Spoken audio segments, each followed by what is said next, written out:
Hello there. Welcome back to Blue Heinz Garage. Today is the 5th of August. Not a whole lot's been going on around here last couple of weeks, actually. My welder, also my son, happens to be on disability right now because he had a back surgery 2 weeks ago. So anyway, I've been doing other things. You notice I got the Zenith carburetor that belongs on here, the black one, I'll show you in a minute on the bench, is now been replaced by this pot metal carburetor. This is a Tillotson, they call it an F1B. A long time ago, I was buying used Tillotson carburetors, Tillies they call them. I was buying them and rebuilding them and using them for myself or just playing with them because I enjoy doing that. At this point, that equates to having 1, 2, 3, 4, 5, 6, 7 of these carburetors that are in usable condition. And what I mean by usable condition is rebuildable. You see, what happens to these carburetors, really common thing happens to these carburetors, is that you see there's two pieces. The carburetor amounts to two pieces, a top and a bottom. And on that parting line, the heat from this is pot metal, it's like die-cast zinc or whatever. And on that parting line, there's only 3 screws holding this together. You see there's one here, there's one on the other side, and there's one in the back. So what happens is, over time when you put these on the Model A motors, there's a lot of heat on the manifold here. You see, here's the exhaust manifold. And back in the day, people used to cook when they were driving. They would put food in a tinfoil, wrap it in tinfoil, and put it on that manifold while they were driving and cook food. So when they got somewhere, maybe just for a lunch break or whatever, they could eat hot food that they cooked on the manifold. Well, you notice that the intake manifold here, the green piece, is bolted to the exhaust manifold. So it gets very hot. And when the carburetor is bolted to it right there, it also gets very hot. These zinc carburetors, especially the way they're built, with only the 3 screws holding them together, don't react well to that heat. And what they do is they warp. So they open a air, even with a gasket there, the gasket's pretty thin and it's pretty hard. So a little bit of warpage, it doesn't seal very well. So you might get air passage and fuel passage across that gasket surface where you don't want it. So one of the biggest things when you rebuild one of these is to make them flat again. And there's a couple of ways of doing that. So I have, that one is done. It's ready. Actually, that one's been soaked already too, I think. I think that one was done in carburetor cleaner a number of years ago. There's one in this box also, like this one, that the parting seam is flat. That one's flat also. So these two are ready to go. In that box, I bought a number of gasket sets, one for each carburetor and a spare, and some needles and seats. Most of the needles and seats in these look good. They look new almost, and they're not likely to go bad. There aren't the Viton tip. They're brass against brass, and they're nice and clean. There's no grooves in them, so I didn't bother with the needles and seats on all of them. If they look good, I used them. I put the needle in a battery drill and spun it with a Scotch-Brite, and like I said, the tip was nice and shiny, no grooves. So on, I think 3 of them or 4 of them, needle and seat look good. So I bought 4 needles and seats and 7 gasket sets. So like I said, once I get these clean, I'll start assembling them. There really is not much. That's the whole guts of one of these carburetors. There's 3 jets, 2 or 3 jets, the little adjusting needle that goes in here so you can adjust the mixture while you're driving the car. If you want to enrich it a little, you open that up and it allows a little more fuel. The idle mixture screw, like I said, there's the float. There isn't much to these. There's almost nothing in there. So anyway, that's kind of fun. And then what I'll do, once I get one or two or three of them rebuilt, I'll play with them on this motor. I want to see how much difference. This runs pretty nice. I won't say it runs a lot better than the Zenith, but it runs good. So anyway, that's what's up right now. Later. Anyway, here's the three types of carburetors that I'm fussing with here. The Tillotson X and XF, they both look the same. You see there's the logo on the side of it, Model XF. I think the last ones were XF. The first ones were X's. Well, no, I think the middle one was X, and then the first one was just Tillotson. This one here is called a, you see that right there? F1B. It's made to look like that, the Zenith. See? Zenith, in this case, Zenith 2. All right, so the Tillotson F1B, like I said, is made to look like the Zenith. I have one installed over here on the motor.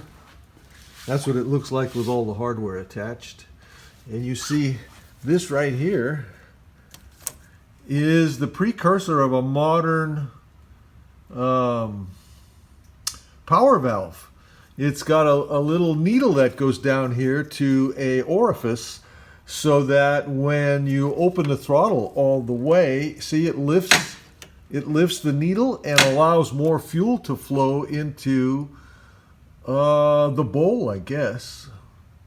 Or no, I think it doesn't go in the bowl. It goes right in the venturi where the fuel is going into the motor. So like I said, it instantly applies fuel to the manifold, you know, through the venturi.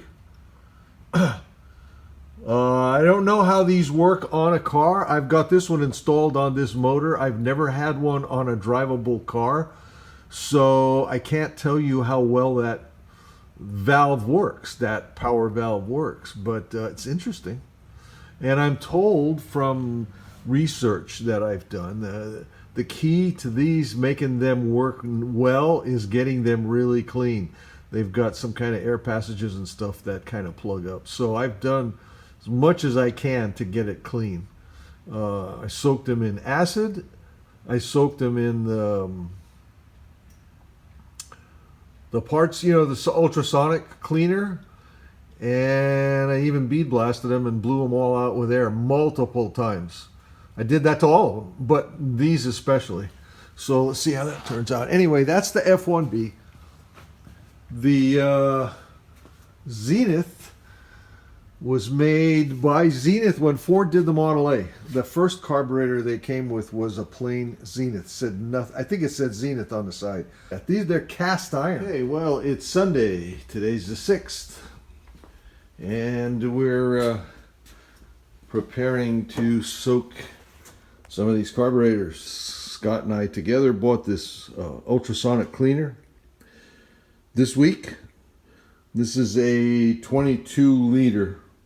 We talked about it and decided to go bigger instead of smaller, figuring that if it's anything, too big is better than too little. It's a concentrated cleaning solution and some Zepp degreaser that we mixed together. But anyway, we're going to use that and see how that works. Going to try it here. And I'll show you what these look like when they're done. They're not bad right now, really. I think one of these was kind of dirty. The other two, I think, have been soaked already. But we're going to do that and see how they come out.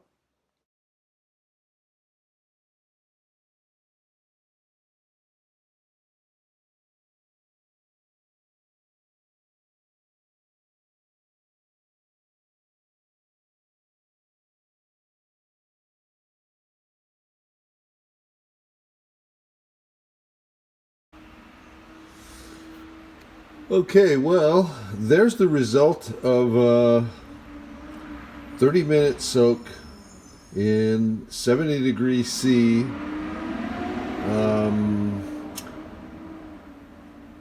white vinegar water, 50% concentration, white vinegar water dilution, solution, and an overnight soak, because once it cooled off, it was like 8 o'clock or 8:30. I just left it overnight, which is probably a bad idea, because you see it's really light.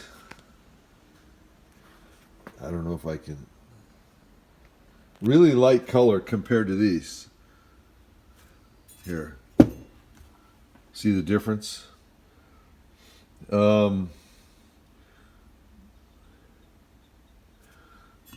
What I found was this morning when I took it out of the solution, it was a dark gray color. After I rinsed it off, it was a dark gray color. I did it a little with the brass brush, and it took kind of a powder, a gray powder off of the metal, like it etched it. I think it etched it since it was sitting in there overnight. What I did was I put it in the bead blaster, and I've got sand in the bead blaster, but I turned the pressure down to like 50 pounds, if not less.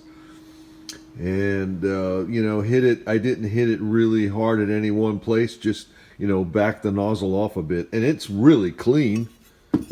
Obviously, it's really clean. Let's see if I can show you better over here. But that whole thing might be a little abusive to this metal. This is some kind of a zinc or something like that. So I don't think it should sit overnight in that 50% vinegar concentration. It's probably a little too harsh. It didn't seem to hurt it. And now, what I don't know is how the passages are going to react when fuel starts going through them. If that powder or whatever that it created from the zinc is going to emulsify and burn off in the fuel, or what it's going to do. So that remains to be seen. So in the future, I won't leave them soaked that long in the vinegar. These, I think what I might do with these is take them apart and do an acid dip before I do the ultrasonic. I'm pretty sure I did it with the Zenith, which is cast iron. It's not zinc. I don't know if I put the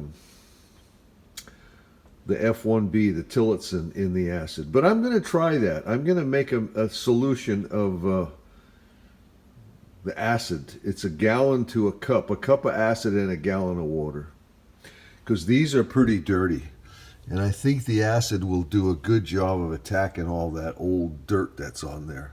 Okay, well, there you go. There's a few of them all ready to go back together. Notice the different colors of the metal. The third one here is the one that I did last night and left it laying in there in the solution overnight. That's a no-no, I think.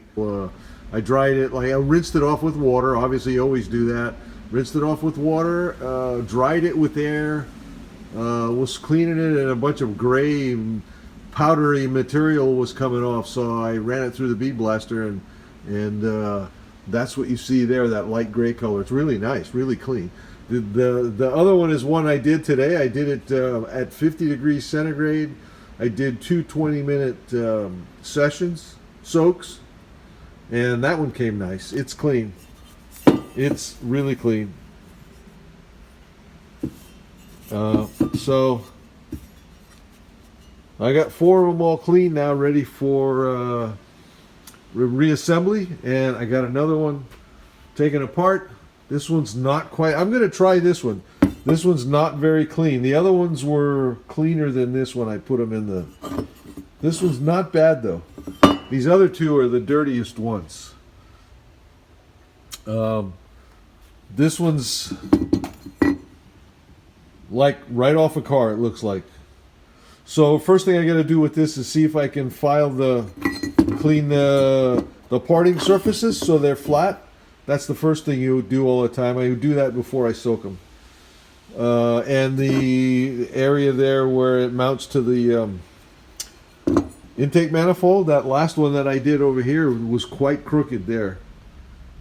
I had to sand that a lot and file it both to get the center to touch the flat area. You know, the sandpaper to touch the center of it. The edges where they bolted, evidently somebody must have horsed on the bolts, because it was quite severe, bent pretty bad. or warped pretty bad. Anyway, that's where they're at. See you later. Bye. Okay, well, since there's no more room to add any of the others, I think it's time to put this batch together. I'll show you more when I get some of them assembled. Thanks for watching. Bye. Okay, well, welcome back to Blue Heinz Garage. Today is Friday the 11th of August. And we're going to start putting these together today, assembling them. The only thing I need to do, aside from simple assembly, is on the jets, anything that has an orifice in it, like this. See, it has these holes in them. And obviously, the one that goes up through the center. What I do is I run the torch tip cleaner through the orifices to make sure there's no buildup or anything in the holes. Make sure the orifices are the proper size. So there's the main jet. There's, I don't know what that jet's called, but there's a little jet there. And in the carburetor itself, there's a tiny little orifice right there. Gonna make sure that those are all clean. And so like I said, I got a torch tip cleaner and a set of little brushes. I'll use whatever's appropriate, and then I can assemble these. I have gasket sets and a few needles and seats in there for where obviously they all need gasket sets, needles and seats. There's some of the originals here. There's today's bounty. Got them all together. Actually, it was a little harder than I expected. I had to tap a few threads and do some other odds and end things to make them go together like I expected them to. Everything was nice and clean. I thought it was all just going to go, you know, get the screwdriver and the wrench or whatever out, screw it together. With the brass pieces and threads in them and, you know, some of the other stuff, I guess go over with the wire wheel. Maybe the threads get a little dull or whatever. Had to tap a few things, but it all worked. And I think they're going to, I'm anxious to test them now. But anyway, I got the one on the left there is one of these. That one is one of these. And you notice that one's very dirty. That's the dirtiest of all the 7 of them. So I think I'm going to give that one an acid bath first. I've got some muriatic acid. I'm going to make up a gallon solution of that and soak this in that before I put it in the ultrasonic. Ultrasonic might work there, but I'm pretty sure the acid bath is going to make it way easier and better. So that's the plan with that one. So more to come. Okay, welcome back to Blue Heinz Garage. It's Saturday, August 12th. I just made acid solution to soak that dirty carburetor. You can see how dirty that solution is already. Pretty brown, because that carburetor was, I showed you the last video, the last segment was pretty dirty. So hopefully this will get it clean. Let's see, I gotta look and see what time it is so I can time this. I'm gonna keep it in there for roughly a half an hour. That's concentration there is about 1.25 cups to a gallon. Well, I don't know how well you'll be able to see this, but this is how good this came in a half-hour soak in the acid. Maybe here. You see that?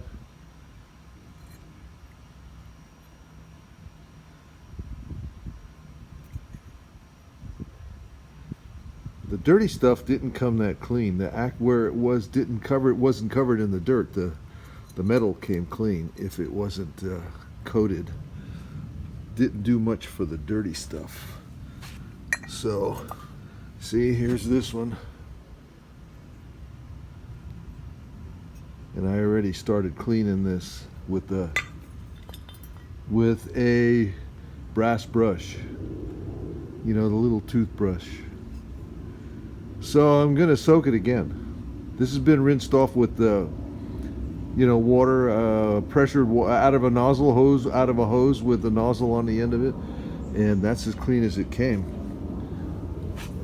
This stuff isn't that much better. Okay, well, I did the shortcut rather than depend on the acid, the chemical acid or the cleaner that's in the ultrasonic. I dried it off with the air. These pieces, I dried them off with the air, and then all the hard stuff that the chemical did, that the acid didn't remove, I put it in the bead blaster. Put these two in the bead blaster at 50 psi with the 30 mesh sand and hit them with the bead blaster. So you can see they're clean now. There's nothing on them now. So now I'll put them back in the acid just to make sure all of the passages are clean. I blew all of those out really good too, both before I put it in the bead blaster and after, trying to make sure get all the sand out and make sure it wasn't wet so the sand would stick, before I put it in the bead blaster. Anyway, that's what they look like after the bead blaster. So back in the acid for another half hour and then in the cleaner. So everything ought to be clean when I go to put it back together. Okay, well, I don't know about you guys. Let me know what you think. I like that. There's the one that I just did with the WD-40. Wiped it off with a Scott towel and blew it dry as much as I could with air. And there's the one right behind it that's right out of the bead blaster. No treatment after the bead blaster. I like that color. I think I'm going to do that. So the dark one there, I'm going to run through the bead blaster, I think, and make them all the same. The dark color is okay too, but you see it's a little blotchy. I'm going to run it through the bead blaster.